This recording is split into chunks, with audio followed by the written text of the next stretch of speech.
네, 여러분들 안녕하세요. 평인정입니다. 지금 현재 시장에 대해서 비트코인이 왜 떨어지고 또 이슈가 무엇인지 모르시는 분들이 있습니다.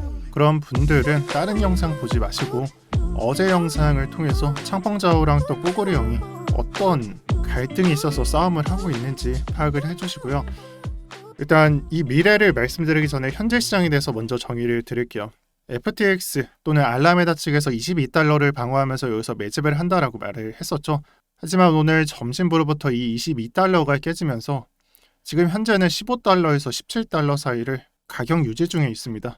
애초에 유지하고자 했었던 22달러까지는 너무나 먼 상태이고요. 자, 그러면 한 가지 문제점이 생겨나게 되죠. FTT를 방어를 해야지 알라메다 측의 담보금이 방어가 가능하다. 즉 FTX가 안정화가 된다라는 전제가 깔려 있는데 사람들은 이걸 보고 사실 FTX는 솔라나랑 연관이 깊지 않겠습니까? 솔라나를 판매를 하면서 이 FTT를 방어할 것이다 라고 예측을 했었는데 실제는 조금 달랐죠. 솔라나를 판매를 하기보다 바이비트의 비트코인, 즉 비트다오 코인을 판매를 하면서 유동성을 좀 마련한 것으로 보입니다. 그래서 로건체인 트위터를 보게 되면은 알라메다 측에서 빗다오 코인을 FTX로 옮겨가면서 이걸로 유동성을 마련한 게 아닐까 하는 시선이 존재하고 금액적으로 약 20억 정도가 되고 빗다오는 400만 개 정도에 해당합니다. 그리고 이 과거에는 알라메다 측 FTX 측에서 바이빗과 좀 수합을 진행을 했었습니다. 그게 뭐냐면은 FTT랑 빗다오를 교환을 했었고 그 물량 자체가 빗다오의 1억 개에 해당했었는데요. 이 부분을 통해서 유출을 해볼 수 있는 것은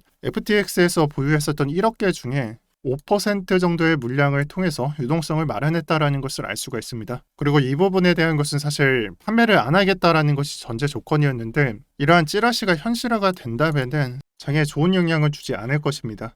자, 그럼 여기까지 정리를 해본다면은 지금 현재 빗다오 코인을 판매를 하면서 FTT의 유동성을 공급하고 있고 즉 현금으로 FTT를 사고 있고 가격 방어를 실현하고 있고 이 알라메다나 FTX 측에서 보유한 현금으로 매수를 하는 게 아니라 다른 코인을 매도를 하면서 자신이 보유하고 있던 코인을 매도를 하면서 유동성을 마련하고 있다는 것이 핵심인데 사람들은 얼마나 FTX가 좀 조급한지를 이러한 찌라시를 통해서 유추하고 있습니다. 그리고 지금 현재는 가격이 아직 많이 떨어지지 않았고요. 우리가 루나 사태를 좀 생각을 해본다면은 이게 만약에 루나의 차트였으면은 0.0001달러까지 내려갔겠죠. 하지만 그러지 않고 22달러에서 15달러까지만 떨어지고 이런 1차 충격으로 마무리가 되고 있다라고 말씀을 드릴 거고요. 전체 총 준비금이라는 것을 생각을 해보면은 아까 말씀드렸던 준비금 즉 얼마나 유동성을 확보를 하고 있냐 이런 식으로 생각을 해도 되는데 정확한 건 알 수 없지만 FTX 또는 FTX US 거래소에서 보유하고 있는 유동성 또는 현금은 하나로 약 1,500억 정도 가량이 됩니다. 그리고 오른쪽에 이번 사태로 인해서 사용자들이 얼마나 많은 금액을 뺐는지 알 수가 있고요. 보유한 밸런스 대비 5배 정도를 인출했다라고 볼 수가 있습니다. 이 수치는 FTT를 인출했다라기보다 FTX 거래소는 위험해. 그래서 사용자들은 그냥 돈을 뺐는데 그 금액을 모두 합쳐보니까 한 6천억 정도가량이 되더라라는 말에 해당하겠죠. 자, 그럼 모두가 예상하고 약간 두려워하고 있는 뱅크런이 발생을 한다면은 과연 어떻게 되는 것일까요? FTT는 가격이 무조건 망하겠죠. 지금 현재 버티고 있는 차트를 보이고 있지만 이 가격, 이 차트는 과거에 불과할 겁니다. 그래서 과거를 좀 비교를 해보고 싶어서 오늘은 비트코인의 일봉 차트를 좀 길게 크게 그려봤습니다. 저는 이번 사태를 루나 사태, 셀시우스, 그 이더리움의 사태랑 비교를 하면서 설명을 드렸습니다. 그래서 비트코인의 차트를 보면서 루나 사태나 아니면은 셀시우스 문제나 어떠한 하락이 나왔나 라는 것을 여러분들한테 질문을 던져본다면 여러분들은 반드시 이 차트에서 여기가 뭐 어디다 아니면 뭐 여기가 어디다 라는 것을 답변할 줄 알아야 됩니다. 이 루나 사태의 하락분은 뭐 정확한 건 아니지만 그냥 고점과 저점을 체크를 해보면은 약 30%가량이 됩니다. 참고로 루나의 경우에는 앵커 USD부터 시작을 해서 디pegging이 되고 그 가격을 맞추는 게 루나였지만 동시에 무너지면서 이런 하락이 나왔었죠. 그럼 그 영향을 줬던 게 무엇인가? 뭐 시초는 USD나 앵커 프로젝트가 되겠지만 가장 큰 영향을 준 것은 루나에 해당할 겁니다. 루나의 시총은 어땠냐? 약 50조 정도 가량이 됐었죠. 50에서 100조 가량이 됐다라고 말을 할 수가 있고요. 그리고 두 번째 셀시우스 문제 때는 44%가 감소했습니다. 이때 가장 큰 영향을 준 게 무엇인가? 스테이더, 스테이킹하는 이더를 대체하는 토큰, 이 스테이더부터 시작을 했지만 가장 큰 영향을 준 건 이더리움이 되겠죠. 이더리움의 시총이 얼마였을까요? 200조에서 300조가량이 됐겠죠. 대략적으로 그냥 300조라고 가정을 하겠습니다. 자, 그러면은 루나가 영향을 줬을 때는 30%가 감소를 했다. 이더가 영향을 줬을 때는 44%가 감소를 했다라는 것을 알 수가 있습니다. 그럼 대략적으로 약간 좀 시총을 따라간다라고도 볼 수가 있겠죠. 이 하락분은. 이를 통해서 유추를 해볼 수 있는 거는 FTT의 시총은 얼마인가? 얼마일까요? 5조 미만이 되겠죠. 비교를 해보면은 500억, 100억, 300억. 물론 루나는 그냥 아예 삭제가 된 거고 이더리움은 큰 영향을 줬지만 이더리움 자체가 사라지지는 않았습니다. 또한 FTT도 지금 사라질지 아니면 생존하면서 버틸지는 알 수 없지만 그냥 대략적으로 시총만으로 판단을 했을 때는 5조 정도, 이 정도 차이가 난다라는 것을 알 수가 있죠. 자, 그렇다면 상식적으로 생각을 해봤을 때 이 마이너스 하락분에 대해서는 30% 언더, 44% 언더로 측정이 되겠죠. 그래서 최대값은 30%이고 그 아래라는 것을 생각을 해볼 수가 있을 겁니다. 여기서는 한 가지 전제를 제가 좀 가정하고 있는데 물론 아까 말씀드렸다시피 루나는 아예 삭제됐고 이더리움은 살아남았고 개별 프로젝트만 그냥 죽을 썼죠. 뭐 3AC 같은 경우는 10조였다, 뭐 셀시우스는 얼마였다, 막 이런 것들이 들어가고 FTT는 FTT 자체 문제가 아니라 FTX와 알라메다 측의 문제, 거래소 존폐에 관린 문제 이런 것을 부가적으로 들면서 계산을 해야 되는데 그에 대해서 계산을 했을 때는 더욱 복잡하고 그리고 이 문제보다 여기가 더 크다. 그러니까 FTT 문제는 좀 작다라고 말을 할 수가 있습니다. 자, 그렇기 때문에 저는 30% 이하일 것 같다라고 생각을 하고 말씀을 드리면은 저는 10%에서 20% 사이일 것 같다라고 봅니다. 그래서 최대값 20%로 잡았을 때는 현 매물대 저가를 약간 이탈하는 정도로 17K 정도를 예상해 볼 수가 있고 10%는 지금 현재입니다. 둘 중 하나가 되겠죠. 뭐 19K 근간에서 방어가 되든 17K 근간에서 방어가 되든 이번 FTT 매도로 인한 하락세는 거의 이 정도 안에 해결이 될 것이다라고 보는 게 저는 맞다라고 생각을 하고 지금부터는 좀 더 구체적으로 보도록 하겠습니다. 하락이 도대체 언제 끝나는 거냐? 하락이 끝나고 언제 반등을 하는 거냐? 이거에 대한 제 주관적인 생각도 전달을 해드릴게요. 제가 보통 하락을 예측을 할 때는 저는 외봉이 아닌 약간 쌍봉의 형태로 저는 생각을 하면서 여러분들한테 전달을 드립니다. 저가가 올려치면서 방어가 되든 아니면 저가를 더 내린 형태로 방어가 되든 어디선가 신호는 나와야 된다라고 생각을 하고요. 그럼 지금 현재 신호가 나왔냐? 저는 지금 현재는 그냥 외봉으로서 표현이 되고 있다라고 보고 있어요. 이 신호를 끊으려면은 사실상 제가 말을 하는 좀 H자 형태로 나오게 되면서 그 저가를 무너뜨리고 저가 내릴 때 다이버전스 형성 주고 그 다음에 상승을 만들어 주는 게 가장 정석적인 판단이 되겠다라는 것을 보고 있고요.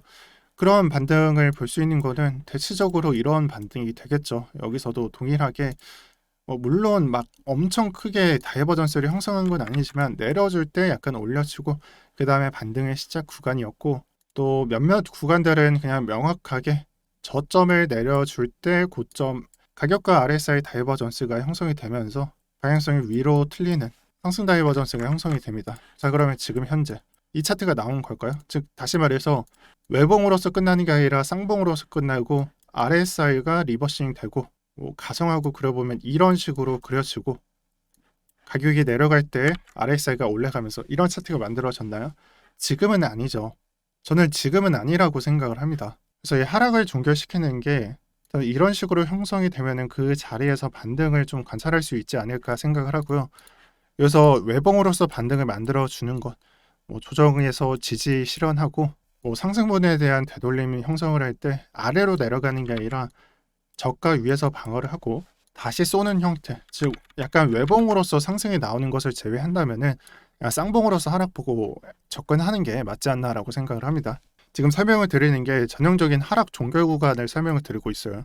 논리적인 것을 말씀드린 이유는 가끔, 정말 아주 가끔 퍼드는 아니면 말도 안 되는 이슈로 인해서 하락을 할 때는 쌍봉으로 표현 안 될 때도 있어요. 그때는 그냥 외봉으로서 이런 식으로 표현이 될 때도 많은데 저 이 그림 안 보고 저 이 그림으로 보도록 하겠습니다. 또 이렇게 보는 이유는 아까 과거를 보여드렸었는데 이런 코인 하나로 연쇄 충격을 주면서 좀 약간 공포 매물을 줬었던 구간은 대략적으로 한 7일 정도 장세가 나왔습니다. 그리고 그때도 외봉으로서 표현됐던 장보다는 한 번 더 하락을 만들어주면서 하락을 종결할 때도 많았고요. 저는 이번 하락을 보면서 사실 이전과 같은 하락은 생각을 하고 있지는 않지만 그 하락 형태가 외봉으로서가 아닌 약간 H자에서 저가를 내릴 형태로 마무리하지 않을까라고 예상을 하고 있고 그래서 지금 현재는 사실 반등 구간으로 생각을 하고 있지 않습니다. 지금 매매하시면 안 되는 구간이다라고 말씀을 드리는 거예요.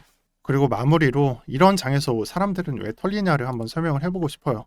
제가 이런 말을 들으면은 제 방향성은 뭐 하락이다, 더 기다려야 된다, 또는 뭐 상승이다, 지금 당장 매수하거나 아니면 좀 기다렸다 매수를 해야 된다라는 것을 말을 하면은 사람들은 이렇게 말을 합니다. 지금 하락을 봤죠. 그러면은 단기 반등이 나올 거 아니에요? 그럼 단기 반등이 나오는 구간 동안 제 유튜브를 비방하고 싶어서가 아니라 실제 장 형태가 하락분이 많이 존재했었던 코인이 반등이 많이 나오는 걸 관찰을 할 겁니다. 뭐 예를 들어서 폴리곤의 경우에는 1,500원부터 1,615원까지 상승을 했죠. 그렇다면은 한 10%가량, 대략 한 10%가량이 될 거고, 그래서 비트코인이 좀 더 방어가 되면서 반등이 좀 더 나오면은 좀 더 올라가면서 이 부분이 15%, 25% 이런 식으로 될 겁니다. 자, 그러면 여기까지 진행이 됐을 때 사람들은 생각을 하겠죠. 이거 조정 맞냐라고 생각을 하고, 뭐 폴리곤 같은 거 약간 반등이 큰 걸 매수를 하는 게 아니라 지금 현재 많이 내려갔는데 반등이 크지 않은 종목을 찾아서 매수를 담겠죠. 자, 담고 난 이후에 문제가 듭니다. 방금 설명드렸다시피 만약 이 구간이 단기 반등으로서 H자를 만들어내고 DCB죠. 데드캣 바운드를 만들어내고 추가 하락이 존재하는 장이라면은 이 구간서부터 하락 시작입니다. 그러면은 두 번을 털리게 되겠죠. 제가 말씀드렸던 하락 구간이 아니었다라고 생각을 하면서 접근을 했을 때 이 말은 들으면 안 되겠다. 상승 구간이었네라고 생각을 하겠고, 두 번을 또 털리는 이유는 제가 그 다음날 이제 하락이 종결될 것 같으니까 다음을 준비를 해라라고 말을 할 때 더 떨어지는데라고 생각을 하면서 그냥 다 정반대로 간다라는 것을 생각을 하겠죠. 근데 이것은 대단히 틀린 매매입니다. 정답을 알 수 없다면은 근거가 있어야 되고 그 근거에 따라 매매할 필요가 있어 보이고요. 제가 말씀드리는 여러분들의 매집 구간은 정확한 지표가 나왔을 때 여러분들이 매집을 해야 된다라고 생각을 합니다. 그것이 1시간 봉이든 4시간 봉이든 이런 식으로 형성이 되고 또 RSI 상으로 이런 식이 되고요. 리버싱이 되고요. 그래서 저 같은 경우에는 만약 주우실 거면은 이 아래에서 주울 것 같아요. 외봉으로서 나오는 반등? 솔직히 배 아프기는 한데 접근하기는 좀 위험하다라고 생각을 하고, 여러분들이 1시간 봉이나 4시간 봉으로 판단을 하면서 좀 주워 보시는 걸 추천을 드리고요.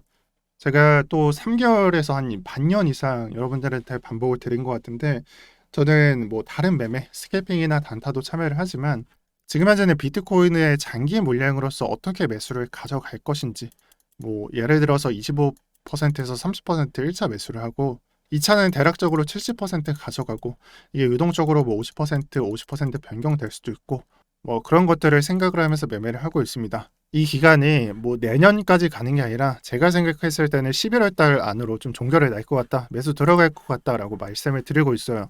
자, 그렇게 된다면은 비트코인의 매집 물량을 거의 다 확보를 한 이후에 12월 달이나 11월 달 말에 적극적인 매매를 실행을 하겠죠. 그래서 여러분들한테 추천을 드리고 싶은 거는 미리 무료 선물방에 입장하셔서 지식 같은 거 받아가시고 어떻게 매매하는지 감을 익히시고요. 그 다음에 여러분들이 원하는 뭐 원금 복구나 아니면 추가 수익 실현이나 그런 부분들을 노려보시길 권해 드릴게요. 참여 방법도 간단한 게 그냥 링크 누르셔서 카톡으로 연결이 되면은 자동으로 카카오톡하고 연결이 될 겁니다. 그럼 그 연결된 1대1 채팅에 참여라고만 적어주시면은 자동적으로 참여가 됩니다. 안내 받아가시는 걸 권유드리겠고, 오늘 영상 여기까지 하겠습니다. 오늘도 평경장이었고요. 시청해주셔서 감사합니다.